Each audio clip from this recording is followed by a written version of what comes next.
We're making kefir, y'all! Yes! Yes!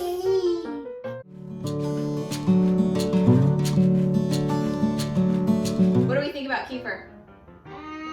Drink it! Drink it, eat it, love it.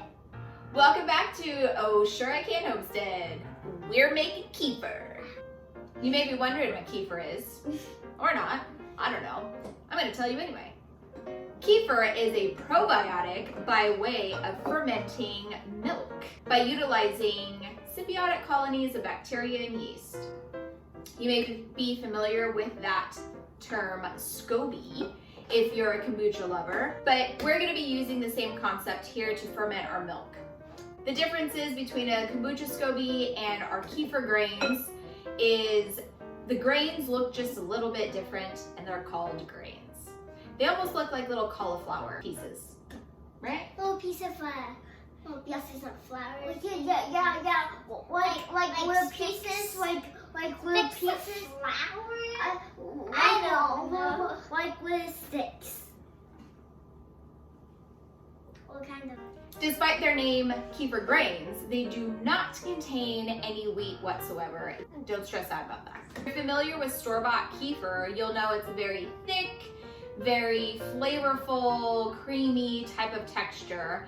And sometimes it may take you a little bit of time to get to that type of consistency. But I encourage you to follow this recipe and you will get that type of consistency that you're used to at the store if you're familiar with kefir. This little recipe that I'm gonna provide for you today took me months of trying to nail in because we were used to store-bought kefir and it was just so super thick and super creamy and it was so super good. But then what I realized is that there's so many preservatives and thickening agents in there that made it so good, but it really wasn't good. Through a way of trial and error, I've nailed down our thickness and texture and taste, and these two can drink a whole half gallon of it within one sitting. What? We just love the taste of it. If you've never had kefir, the taste of it may take some time getting used to. If you leave it straight, just like this, it is very sour. It takes a certain type of person to get that down. But you know what? If you're a bad mamma jamma, then go for it. If you're like me and need just a little bit of sweetness or a lot of sweetness and some flavor, then this recipe will do you just right.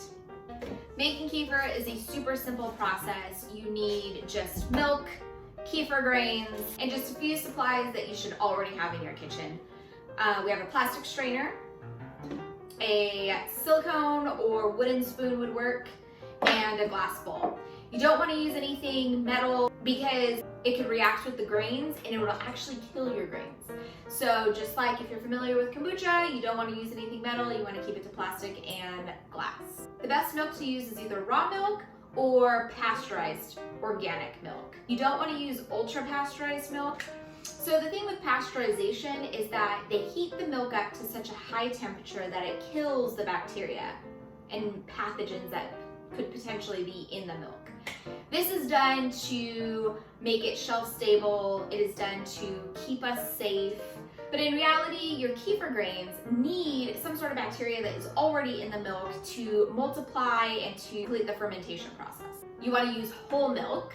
The fatter the milk, the more food you're providing for your kefir grains to feed off of. What they're doing is they're feeding off the lactose within the milk, which is the sugar, just like your kombucha SCOBY is feeding off the sugar within your tea, right? If you're familiar with kombucha. If not, that's a whole nother post. Or you can do raw milk, but raw milk is a whole nother little thing. We're not raw milk drinkers. We don't have it readily available where we're at. And the taste of it is just slightly bit different. I tried making kefir out of it. It worked great. However, just had a slightly different taste that my family just didn't take to. So I went back to organic whole pasteurized milk. If you don't have any grains already available to you, I purchased my grains off of Amazon. I believe the company was called Fusion Teas. I'll leave a link down below. The thing with kefir grains is that they multiply. So each batch that you do, they multiply and they continue to grow. So I started with a tablespoon maybe 2 months ago, and I probably have about half a cup worth of grains right now. Let's talk about smell just for a little bit. The smell of your kefir is going to smell different than what you're used to, okay? Trust your nose. If you smell rotten, disgusting vomit smell, sorry I had to use that word, but I did, then it's no good. Don't drink it. Dump that batch, rinse your grains with a little bit of milk, try your batch again. Maybe your grains aren't good. But when your grains are healthy, it's gonna leave your milk smelling a little bit sour, but not rotten sour. It's gonna leave your grains smelling a little bit yeasty, like fresh sourdough bread, or even store-bought sourdough bread, that slight sour, yeasty smell. That's what your kefir is gonna smell like. Those are all good signs that your kefir fermented your milk and things are good. Another sign that your kefir grains are active and alive and healthy is the look of your milk after your 24 to 48 hours of fermentation. If you can see right here, you can see a little bit of yellow, you can see separation. On top, you see the grains kind of formed a thick layer. They've all risen to the top. You can even see on the bottom, there's separation on the bottom, there's pockets. These are all good signs that your kefir grains are alive, well, and they just fermented the crap out of your milk. All right, so let's get to making a batch of kefir. So I have these grains originally in the fridge because I was storing them. My kids kind of stopped drinking the kefir, so the batches were just kind of sitting in the fridge. So I just stuck them in a little mason jar about this size, quart size mason jar, filled it to the top with milk, just put it in the fridge until I was ready to use. Yesterday I was ready to use them. I brought them out. I put them in a half-gallon mason jar. I filled the mason jar to 6 cups of milk. I put a lid on it and I left it on my countertop for 24 hours. So what I'm gonna do is I'm gonna take the lid off. I'm gonna smell it. So next, I'm going to take my grains and I'm going to strain them out into a glass bowl.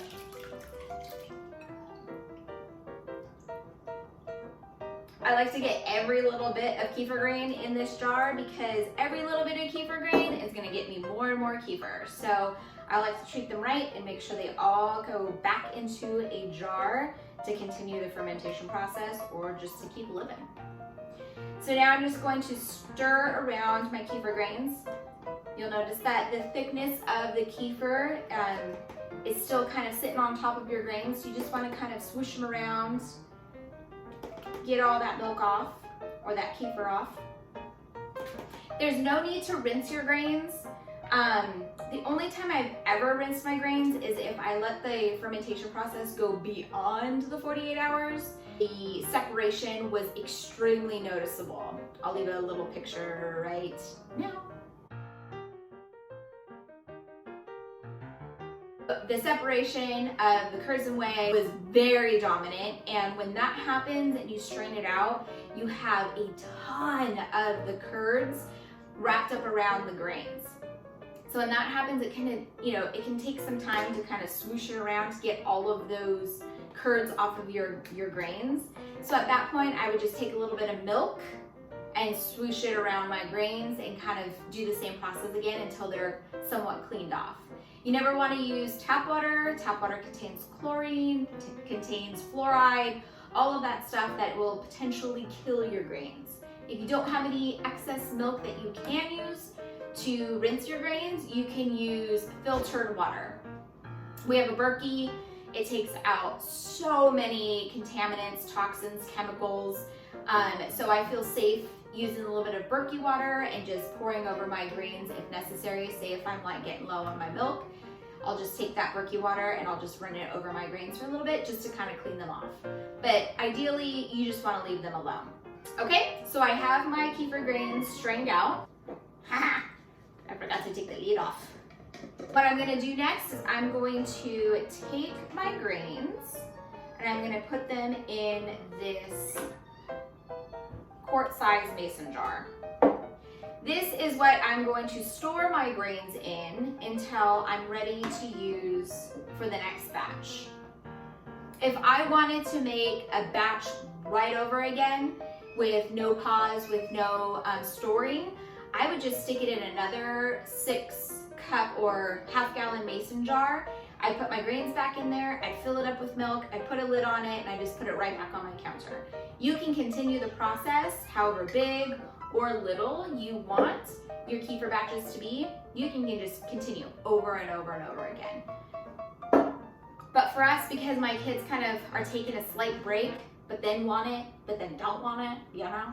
I'm making a batch. I'm gonna fill this up with milk, and then I'm just gonna put a lid on it and stick it in my fridge until I'm ready to use.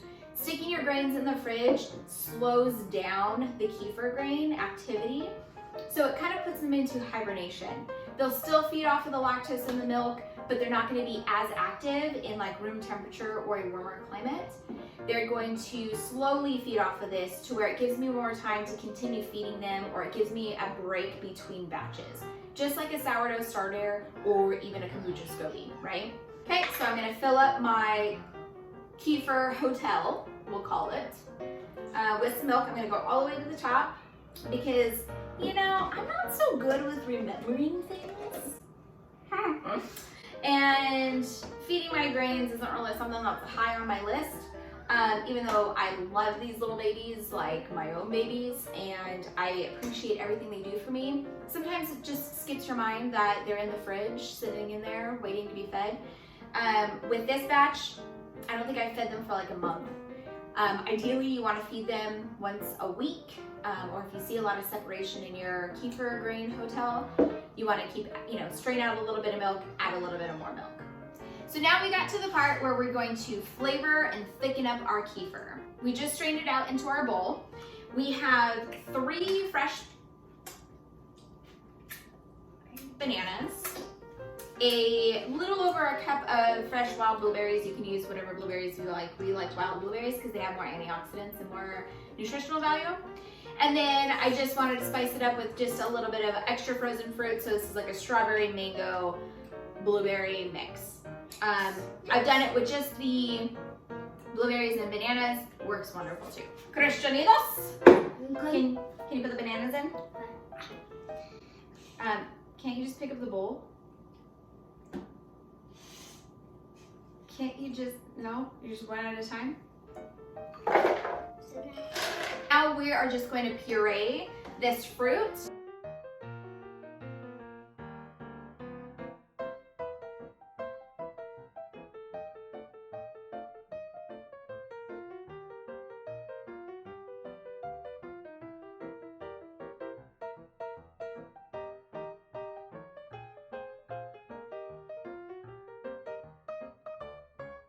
So once you've pureed your fruit, you're going to add your kefir to it.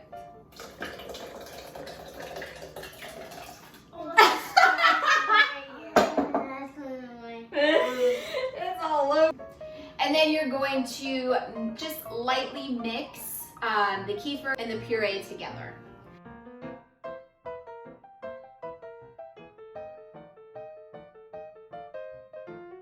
Now you're just going to pour your kefir back into your container.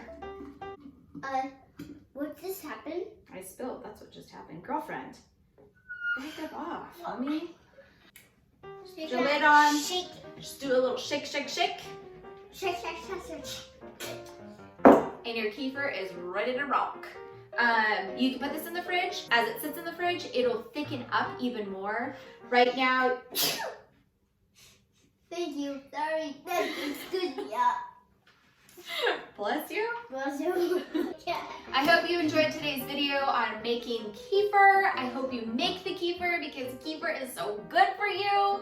It's a probiotic that fills your gut with tons of good bacteria. It helps support your gut flora. It just rebalances everything. And if you give it to your kids soon enough, they'll start asking for it and love it even more without even realizing what it is. So, until next time, please like and subscribe. And if you have any other questions around kefir or any other part of this process, please leave a comment or email me. I'd be happy to answer them. There's a full blog post on our website, sureican.com. I also have another blog post with about 20 to 30 questions that I've gotten along the way or had myself and answered through fermenting over and over and over again, please feel free to visit our blog post. I'll leave a link down below. Now it's time to drink it. Do not spill it. I won't spill it. Oh, that's yummy. That's yummy. And we'll see ya.